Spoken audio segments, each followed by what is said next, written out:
Good morning. It's not morning. Good afternoon. Well, hello there, folks. Michael Anthony here. Michael Anthony Outdoors. So this is the long-awaited follow-up video that I promised doing a few months ago about the little mishap I had with my cruiser platform where the buckle failed and down I went. I didn't completely fall, but I had my lineman's belt, but I fell, I don't know, 3-4 feet. This is a follow-up video to that. Now, I was planning on doing this video out here with the trees, and, you know, I'm going to show you some things with the platform and everything, but I don't know if you could see it or hear it. It's pouring rain. It's pouring rain. It's March, what is it, March 3rd, I think, March 2nd or 3rd, and we got complete downpour. There's old Hunter. So what I'm going to do is use the post here on the deck as a makeshift tree. We're not going to be doing anything crazy. I'm not going to be standing on it on here or anything. So we will use this to get the point across, and I think you'll at least appreciate that. So let's hop right in. There's some things I'm going to be sharing with you about my setup moving forward to make sure the platform doesn't fail again, or the straps don't fail again. I'm going to talk about some safety redundancy that I'm going to be including as part of that setup. That's easy and doesn't barely include any additional weight for me to carry in or take that much additional time just to ensure the safety of myself. So let's start with Cruiser. So they did respond eventually. So when I reached out to them, it was right before Christmas. Didn't hear from them initially, but they did get back to me. They were responsive, and they were concerned and happy to hear that I was okay. They definitely wanted to learn more about what had happened, and they sent me a postage paid UPS slip to send the old strap and buckle back so that they can, you know, see what happened, do a little troubleshooting on their end. Now, they had some ideas as to what maybe happened and put that in their email, and I think one of their points was spot on, and I think it may be what happened with me. And so I'm going to specifically talk about that and show that, because it's important for anyone using a saddle in these type of straps, because what we'll discuss most guys are doing as per best practice. So I'm going to outline that here in a moment.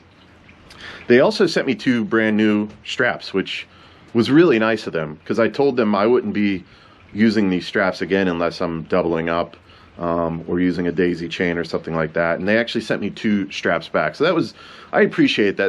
That was really nice of them. And I do love their equipment. Their saddle is awesome. I use the Archon, and I like the platform too. I don't like the straps. I don't trust them, and unfortunately I trusted them to begin with. But let's hop in and start talking about the equipment. And so first thing I want to talk about is some of the advice that Cruiser offered up, and also some ideas as to what they think may have caused the failure. All right, guys, let's talk about the strap. This is one of the new ones they sent me. This is what comes with the platform.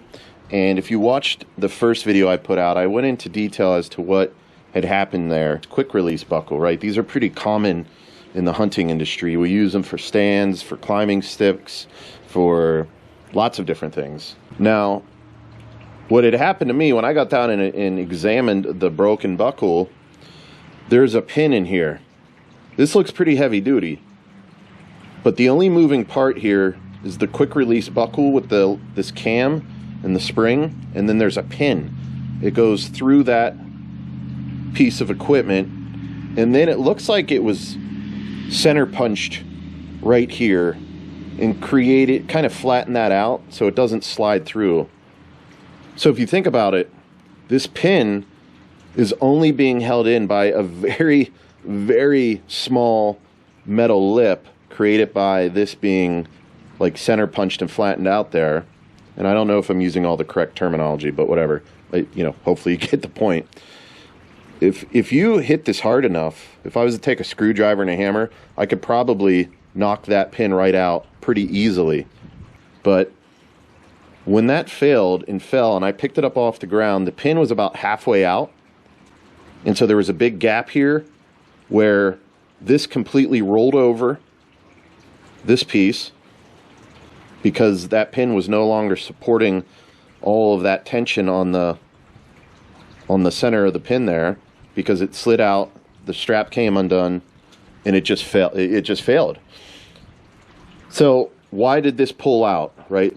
How did that pull out? Now there's some different things that could have happened. Cruiser offered up some points on that, right? Like if you're rough with your gear, like I'm rough with my gear. If you're rough with your gear and you happen to hit this in the right way by just, you know, throwing it in your bag, using it over and over, bouncing it off the tree, whatever, right? It could bouncing it, throwing it in your truck. If you damage this enough, that could potentially pop that pin. And if you're not paying attention, you might put it on the tree and it's barely hanging on, and then boom, it just slides out. Either way, the failure happened because that pin slid out. It didn't slide all the way out. It was about halfway out.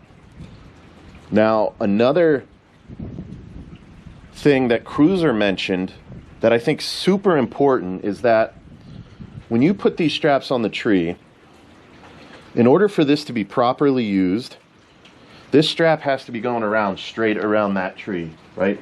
It can't be at an angle like this, because when it's at an angle around the tree, you're creating more tension on one end of the pin or the other, right? So if you imagine I have it like this, right? It's going around the tree at an angle. Or actually, let me put it this way. If I have it like this going around the tree, right, at an angle, because the platform's, I seated the platform, I stood on it, right, a lot of weight, maybe it slid down a little. There is now additional force down here. It's not balanced. It needs to be balanced across this entire pin in order to hold, you know, the rated weight, the rated force that it was designed for. When you have it unnatural, in an unnatural position that it wasn't designed for, which most of us do, and I'll explain that in a moment, then you're putting a lot of pressure on the opposite end of this pin, and you could just imagine how that could potentially pop it, right? Now, I pointed that out. I think that may have been what had happened, right? Now, this shouldn't have failed, right? You know, I'm not letting Cruiser off the hook for that. And I don't know if they make those buckles themselves. They probably get it from a vendor that specializes in those. But it is common best practice when you put your platform on, and I'll do it here in a moment, you tighten it up and then you seat it. You seat it, you pull it down on it so that it is super stable when you step on it. And then when you step on it, it might even, if it's not 100% seated, it might even slide a little more. So if you think about it, most guys are stepping on a platform where it has that uneven force across that cam with the pin. And that's not good. And even Cruiser specifically stated that in their email, that it needs to be level, it needs to be straight in order for it to be used properly, right? So a lot of us are probably improperly using it. And now, if you don't know what I'm talking about, let me just demonstrate on the post here, and I'll show you exactly what I mean.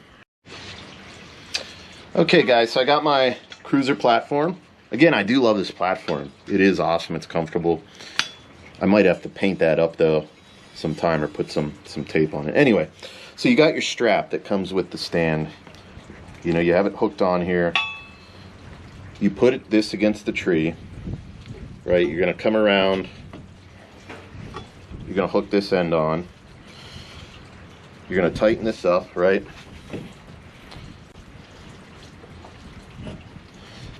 You're gonna tighten this up. Right now it's level. It's level right now.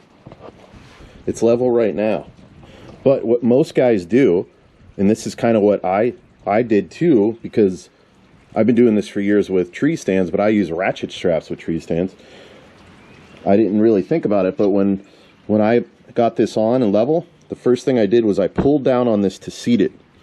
Right, I'm not going to pull real hard because I don't want to scratch up the finish on this post. But you could already see, not even pulling down on it that hard, I now have an angle here. There is now unbalanced force across this. There's going to be more force on the bottom of that pin. And then you push this down to seat it, right? So I'm just going to go ahead and do this here. Right, so now it's seated. Look how much of an angle there is here. A cruiser specifically told me that, you know, this is not good, right? And you could just imagine the force being generated. When you step on this, there's more of a force at an angle on that pin now and not straight on, which it wasn't designed for that. Now, a lot of these don't fail, but there are a small percentage, like what happened with me. So you don't want that, right? You don't want that, and it's almost impossible not to have some sort of angle to the strap there, right? You could tighten this as hard as you want, even if you don't seat it. When you step on it, it's going to move a little bit. So you could focus on making that as tight as possible and maybe not even seating it. But the reason we seat that the way we do is to make sure this is tight and stable for when we step on it, it's not going to move. So it's kind of like a catch-22. Like if you don't do that process, it may not be as seated and as stable as possible. Especially if you have like a hardwood tree, like an oak, that isn't going to have a lot of grip because it's so hard. Whereas a pine, right? A pine you could just dig right in. So that's why I'm not going to use these alone. You know, the chances of maybe this happening again probably aren't that great, but I'm not going to just leave that up to chance. So let's talk about what I'm going to do next, right? And there was some other things, just to mention too, another thing about this. Cruiser did offer up some other things, like if the buckle's turned, right? Let's loosen this a little, you know, something like this, right? If you tightened it up like that, or it was upside down or something, like those are all potential failures waiting to happen. I think most of us would avoid doing that, but most of us probably haven't thought about seating it in that angle and how much pressure is going to be on one end of the pin and not evenly balanced like it should be. Okay, so let's move on to the next thing I want to mention before I forget. And I feel almost a little stupid mentioning it, but hey, I just got into saddle hunting last year. The saddle hunting aspect of this is all new to me. Something that Cruiser offered up, and I appreciate them offering because I just never thought of it, was always tether up before you step onto the platform. It seems like common sense, and most of you guys probably do that, right? I just didn't think of it, right? It just didn't cross my mind because I have my lineman's belt, and once I get up there, I usually use 2 tethers for safety redundancy, but I never thought to have redundancy when I'm stepping onto the platform, right?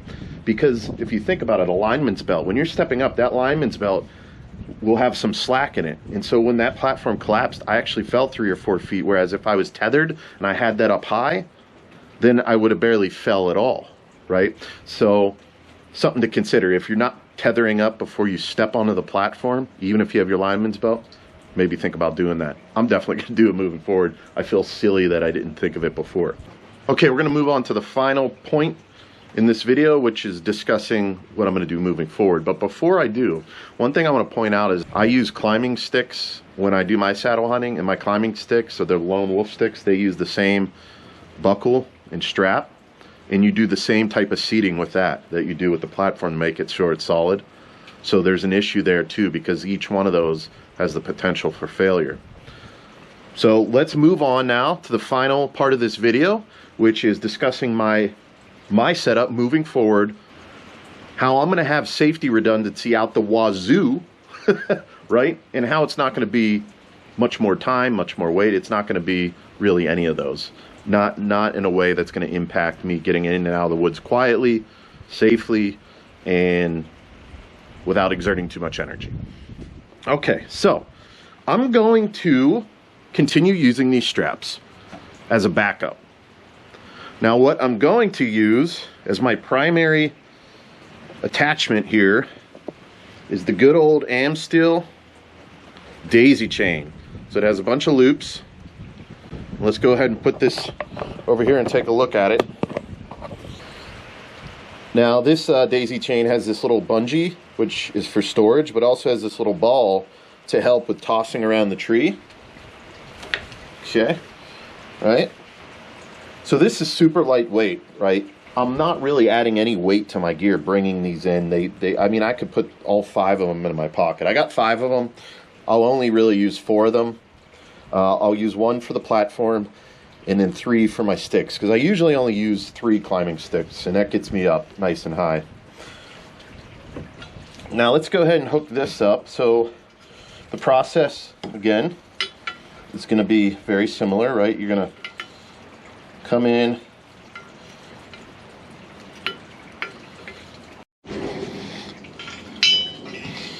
okay, so you get the daisy chain hooked up. Might be a little loose, that's fine. You're gonna, you just use the tightest loop you can, and then you're gonna do the same seating procedure, right? So you would get your loop on there as tight as you can, and then you're gonna pull down on that, push down on that, and then seat it like that. Boom. This is gonna be a more dependable setup. We don't got those mechanical parts that we gotta worry about. And this Amsteel stuff is really, really nice. Super lightweight, like I said. But just as a backup, I'm still going to use this strap, right? Who knows if something happens to that, right? Like, something could happen. So I'm going to do the same thing, right? After I have it seated, I'll come around the loop here. I'm going to keep that nice and straight. Wrong end. I'm going to keep that nice and straight like this. Get that loop on there. Like this.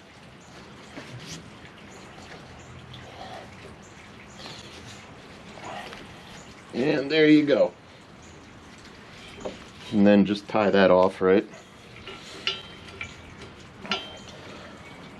So now I got redundancy here.